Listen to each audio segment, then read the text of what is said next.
Bonjour les pirates et les licornes. Aujourd'hui, je vais vous lire Charivari chez les sorcières de Carole Crouzet aux éditions Graines 2.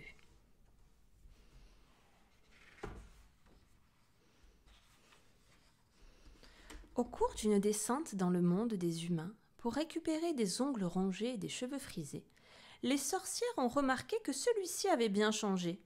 Un ciel plus bleu, des parcs plus verts et un air plus sain. Certainement le résultat d'un charme puissant. Voulant pour leur monde le même enchantement, les sorcières suivirent à la lettre, ou presque, les conseils et préceptes des terriens. Consommer des produits faits maison, Séraphine cuisinait déjà depuis longtemps ses propres conserves et soupes de morpion.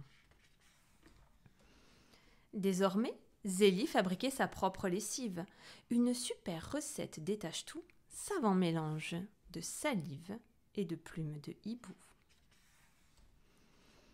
Les plus actives recyclaient les déchets, mais certaines ne voyaient pas d'un très bon œil ces nouveaux ingrédients dans les potions ensorcelées.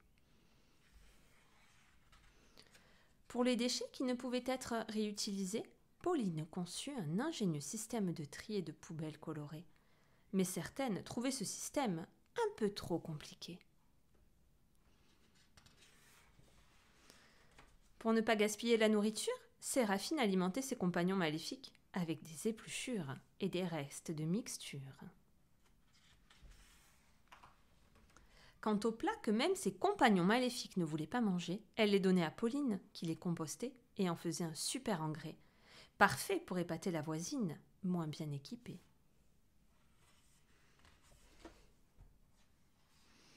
Pour économiser l'eau, Zélie ne prenait plus de bain qu'une fois par semaine et en profitait pour faire sa lessive et sa vaisselle, ce qui était parfaitement au goût de ses crapauds.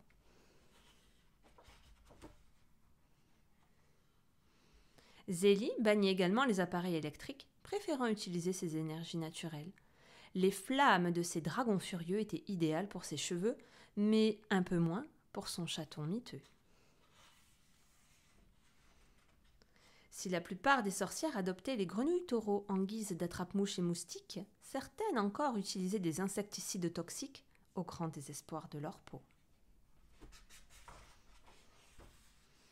Pour réduire les emballages, Adèle ne prenait plus que des produits en vrac et glissait ses achats dans de simples sacs.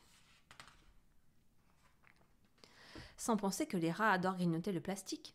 Quelle bonne idée avait eu Séraphine d'utiliser un cabas durable et plus esthétique.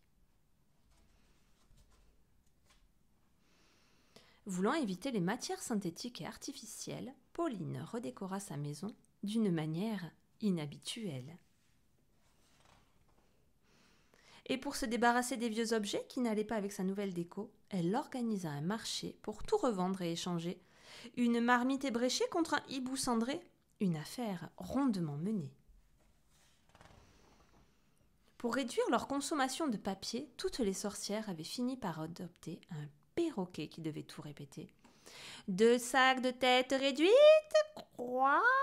Un filet de dragonneau, croix. 2 sachets d'ongles rassis, croix. Et pour favoriser la diversité des espèces, Zélie hébergeait tout un tas de monstres domestiqués qui s'étaient mélangés et avaient donné naissance à des espèces bigarrées. Canard à grand nez, dragon perruqué, dinosaure culotté. Quel bonheur cette mixité. Et après tout ce tohu-bohu, que penses-tu qu'il se passa? Bientôt sont revenus les rameaux, les blettes et les primevères, les corbeaux, les chouettes et les vipères, qui depuis longtemps avaient quitté cette nature à l'abandon. Car depuis que les sorcières suivent ces principes d'un genre nouveau, leur monde est redevenu aussi beau que des centaines d'années plus tôt.